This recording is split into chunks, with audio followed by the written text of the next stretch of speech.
Hello मेरे प्यारे साथियों, नमस्कार। स्वागत है आप सभी का आपके अपना प्यारा सा YouTube channel Vidya Vihar science coaching में। तो कैसे आप सभी लोग मेरे प्यारे छात्रों? तो प्लीज हंसते रहिए, मुस्कुराते रहिए और खूब मन लगाकर पढ़ाई करते रहिए। आज की क्लास एकदम धमाकेदार होने वाला है बाबू। क्लास 12th फिजिक्स, ठीक है। जो भी बच्चे अभी तक इस चैनल से नहीं जुड़े हुए हैं तो फटाफट चैनल से एक बार जुड़ जाएंगे, ठीक है। और वीडियो को एक बार लाइक करेंगे और अपने दोस्तों तक शेयर जरूर करेंगे, ठीक है। आज की क्लास एकदम इंपॉर्टेंट होने वाला है बाबू। तो आप सभी लोग वीडियो के अंत तक बने रहेंगे, ठीक है। और हो सके तो ज्यादा से ज्यादा आप सभी लोग वीडियो को एक बार लाइक शेयर कमेंट जरूर करें, ठीक है। आज की क्लास एकदम इंपॉर्टेंट होने वाला है। मोस्ट 15 VVI सब्जेक्टिव क्वेश्चन को हम बताने जा रहे हैं। फर्स्ट क्वेश्चन है बाबू आपका, ठीक है। ध्यान से देखेंगे सभी लोग। चलिए क्लास को स्टार्ट कर रहे हैं बाबू, ठीक है। आप सभी लोग एक बार कमेंट में जरूर बताएं बाबू कि वीडियो आप लोगों को कैसा लगा। फर्स्ट क्वेश्चन है आप बाबू, ठीक है। प्रकाश के विवर्तन से आप क्या समझते हैं? प्रकाश के विवर्तन से आप क्या समझते हैं? किसी अवरोधक के ज्यामितीय छाया में, अवरोधक जो प्रकाश को रोक सके, समझ लो ना। किसी अवरोधक के ज्यामितीय छाया में प्रकाश के मुड़ने की घटना को प्रकाश का विवर्तन कहते हैं। समझ रहे आप सभी लोग? किसी अवरोधक के ज्यामितीय छाया में प्रकाश के मुड़ने की घटना को प्रकाश का विवर्तन कहते हैं। आप सभी को समझ में आ गया होगा बाबू। आप सभी लोग एक बार वीडियो को शेयर जरूर करें, ठीक है। ज्यादा से ज्यादा लाइक करें। आप लोग लाइक नहीं करते, लाइक करने में आप लोग कंजूसी करते हैं। और जो इस चैनल पर पहली बार आए हैं बाबू, तो एक बार चैनल को सब्सक्राइब जरूर करो, ठीक है। क्वेश्चन नंबर 2 है मोस्ट VVI, और ये कई बार एग्जाम में पूछा गया प्रश्न, ठीक है, याद रखिएगा आप सभी लोग। कहता आकाश का रंग नीला क्यों दिखाई पड़ता है? आकाश का रंग नीला क्यों दिखाई पड़ता है, बताइएगा सभी लोग। कहते जब सूर्य से निकलने वाली प्रकाश की किरणें, जब सूर्य से निकलने वाली प्रकाश की किरणें पृथ्वी के वायुमंडल में प्रवेश करती हैं, पृथ्वी के वायुमंडल में प्रवेश करती है तो विभिन्न रंगों का परिकिरण होने लगती है। चूंकि नीले रंग का तरंगदैर्घ्य लाल रंग से क्या होता है? कम होता है। जब सूर्य से निकलने वाली प्रकाश की किरणें पृथ्वी के वायुमंडल में प्रवेश करती है तो विभिन्न रंगों का परिकिरण होने लगती है। चूंकि नीले रंग का तरंगदैर्घ्य क्या होता है? लाल रंग से कम होता है तथा नीले रंग का परिकिरण लाल रंग से क्या होता है? अधिक होता है। यही कारण है कि आकाश का रंग नीला दिखाई पड़ता है। समझ में आ गया आप सभी को? चलिए वेरी गुड आप सभी को बाबू, बहुत अच्छा आप सभी को। नेक्स्ट क्वेश्चन है आवेश के संरक्षण सिद्धांत क्या है? आवेश के संरक्षण सिद्धांत क्या है? तो हम जानते हैं कि जो हमारे जो ब्रह्मांड है, ब्रह्मांड में कुल आवेश संरक्षित रहता है। जो भी आवेश रहता है ब्रह्मांड में, वो कुल आवेश जो है संरक्षित रहता है, सुरक्षित रहता है। कहते हैं कि आवेश को न तो उत्पन्न किया जा सकता है और न ही उसका विनाश या नाश किया जा सकता है। आवेश को केवल एक रूप से दूसरे रूप में रूपांतरित किया जा सकता है। कहने का यह अर्थ हुआ कि ब्रह्मांड में कुल आवेश जो है वो संरक्षित रहता है। क्या रहता है? संरक्षित। आवेश को न तो नष्ट किया जाता है और न ही उसको उत्पन्न किया जाता है। आवेश को केवल एक रूप में दूसरे रूप में रूपांतरित किया जा सकता है। एक रूप से दूसरे रूप में रूपांतरित किया जा सकता है। यही घटना जो है आवेश का संरक्षण सिद्धांत कहलाता है। आशा करता हूं कि आप सभी बच्चों को अधिक ज्यादा से ज्यादा समझ में आ गया होगा। ठीक है, बहुत अच्छा। आप सभी को क्वेश्चन नंबर 4 है बाबू। ठीक है, ध्यान से देखेंगे आप सभी लोग कि भंबर धराए से आप क्या समझते हैं, या भंबर धरा से आप क्या समझते हैं। ठीक है,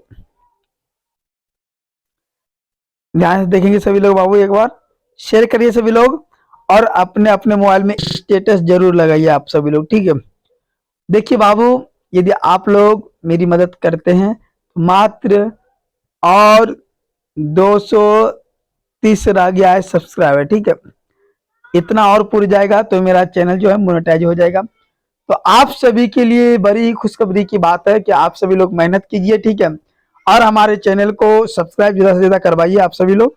ठीक है, तो कहते हैं किसी धातु से संबंध, किसी धातु से संबंध चुंबकीय फ्लक्स में परिवर्तित होता है तो उसमें प्रेरित चक्रीय धारा या विद्युतीय वाहक बल उत्पन्न हो जाता है।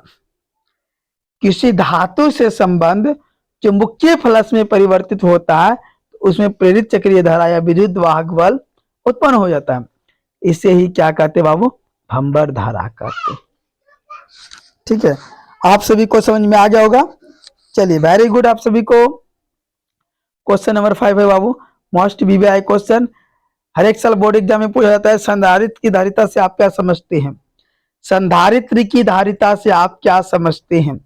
कहते हैं संधारित्र एक ऐसी युक्ति है बाबू, संधारित्र एक ऐसी युक्ति है जो बहुत कम जगह में बहुत अत्यधिक आवेश की मात्रा या विद्युत ऊर्जा को संचित रखता है। संधारित्र एक ऐसी युक्ति है जो बहुत कम जगह में बहुत ही अत्यधिक आवेश की मात्रा या विद्युत ऊर्जा को संचित रखता है, उसे ही क्या कहते हैं, संधारित्र की धारिता कहते हैं। तो संधारित्र की धारिता कैसा है, मात्रक फैराडे होता है। क्या होता है, याद रखिएगा, फैराडे। क्या होता है बाबू, फैराडे होता है। क्वेश्चन नंबर 6 है मोस्ट वीवीआई, और इसके दो नियम होते हैं, याद रखिएगा सभी लोग बाबू। ठीक है, ये दोनों नियम बार बार एग्जाम में पूछे जाते हैं। ओहो, क्या हो गया जी। हाँ, देखिए क्वेश्चन है कि किरचॉफ का प्रथम नियम क्या है, किरचॉफ का प्रथम नियम क्या है।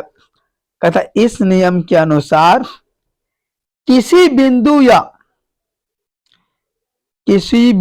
या संधि पर आने वाली की धाराओं का बीजगणितीय योग, आने वाली धाराओं का बीजगणितीय योग और जाने वाली धाराओं का बीजगणितीय योग के बराबर होती है। यदि हम बीजगणितीय योग मान लेते हैं कि I1 प्लस I2, ठीक है, प्लस I3, तो इस प्रकार से जब ये बनेंगे तो I4 प्लस I5, समझ लो, इस प्रकार से। समझ में आ गया आप सभी को। क्वेश्चन नंबर 7 है कि व्योम तरंगे क्या है, व्योम तरंगे क्या है। इसका आंसर हो जाएगा बाबू, कहते वैसी रेडियो तरंगे जो पृथ्वी के आयन मंडल की, वैसी रेडियो तरंगे जो पृथ्वी के आयन मंडल के द्वारा परिवर्तित होकर पृथ्वी के आयन, समझ रहे हो आप सभी लोग ना, पृथ्वी के आयन मंडल के द्वारा परिवर्तित होकर पुनः पृथ्वी पर वापस लौट जाती है, वही व्योम तरंगे कहलाती। ठीक है, आप सभी लोग यदि मेरी बात को ध्यान सुनते होंगे तो आप सभी को समझ में जरूर आएगा। ठीक है, चलिए, वेरी गुड। आप सभी को क्वेश्चन नंबर 8 देखते हैं बाबू। ठीक है, चालक की धारिता को प्रभावित करने वाले दो कारक लिखिए। चालक की धारिता को प्रभावित करने वाले दो कारक निम्नलिखित हैं। पहला क्या है, देखिए बाबू, चालक की धारिता चालक के क्षेत्रफल पर प्रभावित होता है। पहला क्या है कारक, कि चालक की जो धारिता, जो कंडक्टर की जो धारिता होती है वो चालक के क्षेत्रफल पर प्रभावित होता है। दूसरी बात यह है कि चालक की धारिता चालक के माध्यम से परावर्तित होता है। याद रखिएगा आप सभी लोग। ठीक है, क्वेश्चन नंबर 9 है मोस्ट वीवीआई क्वेश्चन है बाबू आपके एग्जाम के लिए, तो एक बार जरूर आप सभी लोग शेयर करें अपने दोस्तों तक। ठीक है, कहता है विद्युत आवेश क्या है, इसके दो गुणों को लिखिए। विद्युत आवेश क्या है, इसके दो गुणों को लिखिए। ध्यान से देखेंगे सभी लोग। कहते हैं विद्युत आवेश, विद्युत आवेश वह भौतिक राशि है, विद्युत आवेश वह भौतिक राशि है जिसके कारण पदार्थ में विद्युत तथा उससे संबंधित प्रभाव उत्पन्न होता है। विद्युत आवेश वह भौतिक राशि है बाबू जिसके कारण पदार्थ में विद्युत तथा उससे संबंधित प्रभाव उत्पन्न होते हैं। इसके दो गुण निम्नलिखित है। पहला गुण यह है कि आवेश योगात्मक होते हैं। विद्युत आवेश जो होते हैं वो क्या होते हैं, योगात्मक होते हैं। और दूसरा संरक्षित होते हैं। विद्युत आवेश क्या होते हैं, योगात्मक होते हैं और दूसरा संरक्षित होते हैं। तीसरा बात याद रखना कि आवेश को न तो नष्ट किया जा सकता है और न ही इसको उत्पन्न किया जा सकता है। ठीक। क्वेश्चन नंबर 10 है बाबू, मोस्ट वीवीआई क्वेश्चन।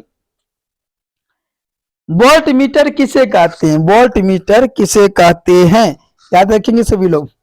जिस यंत्र जिसके द्वारा विद्युत परिपथ में किन्हीं दो बिंदुओं के बीच विभवांतर का मापन किया जाता है।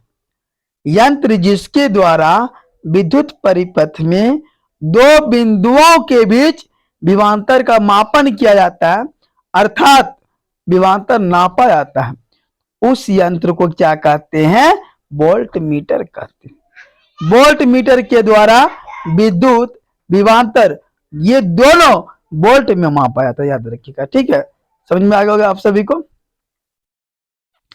क्वेश्चन नंबर देखिए बाबू 11। संधारित्र के किन्हीं दो उपयोग को लिखिए। संधारित्र की हमने धारिता को पढ़ लिया। ठीक है, यहां पर क्वेश्चन है संधारित्र के किन्हीं दो उपयोग को लिखिए। ध्यान से देखिए।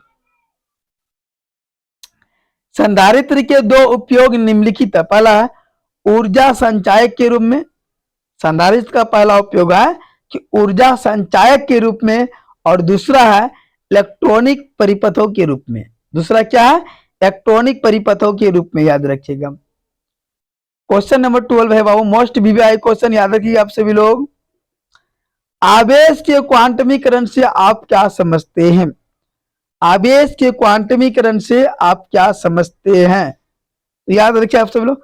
आवेश का क्वांटमीकरण यदि इसकी बात करें तो किसी आवेशित वस्तु पर स्थित आवेश हमेशा इलेक्ट्रॉनिक्स आवेश का पूर्ण गुणज होता है। किसी आवेशित जो वस्तु है उन पर जो स्थित आवेश है उनका हमेशा इलेक्ट्रॉनिक आवेश का पूर्ण गुणज होता है। अर्थात किसी वस्तु पर आवेश Q बराबर प्लस माइनस एन, जहां इलेक्ट्रॉन आवेश 1.6 गुना 10 to the power minus 19 coulomb है। 1.6 गुना 10 to the power minus 19 coulomb है। ठीक है, याद रखिएगा। क्वेश्चन नंबर 13 बाबू, मुक्त आकाश की विद्युतशीलता का मात्रक एवं विमीय सूत्र लिखिए। मुक्त आकाश की विद्युतशीलता का मात्रक एवं विमीय सूत्र को लिखिए।